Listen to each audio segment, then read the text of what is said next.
Well, long weekend coming up right across New South Wales. Everyone getting into the festivities, and you look like you've started already. I mean, what is that shirt? What is that shirt? What are you talking about? Where It's did a you get shirt. it from? I don't know. I pulled it out of the cupboard this morning.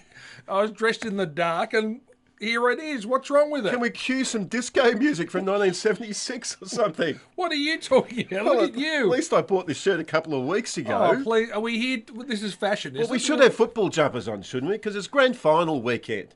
That's what we should be talking about. The interesting part of it is that when you get to a grand final and your team is not in there, you then have to work out who you're going to support. And in some cases, it's kind of like the lesser of two evils.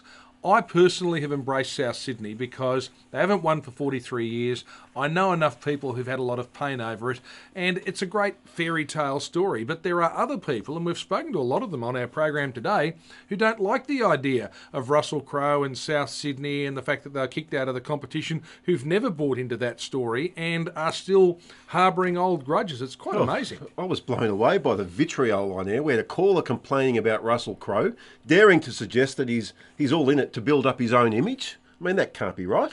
Well, no. Well, he's not doing it for that purpose. He is doing it because he supports his football team and he's made a lot of money in the movies, and that's allowed him to be able to support his football team. But having said that, there's some validity. Souths were kicked out of the comp, but the truth is that if we go all the way back to when all the clubs were being rationalised, South did not make much of an effort to try to meet the so-called criteria. They thought they'd be able to sail into the competition. No, I'm just saying, there is some validity, but the truth is that the way they are today, the way they've managed to turn themselves into the powerhouse of the rugby league, I think they deserve to win the competition, and I'm not going to begrudge them winning.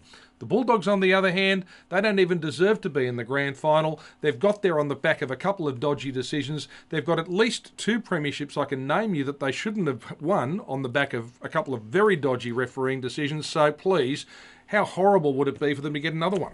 I couldn't possibly disagree with someone wearing that shirt, so I'm going for the Rabbits as well.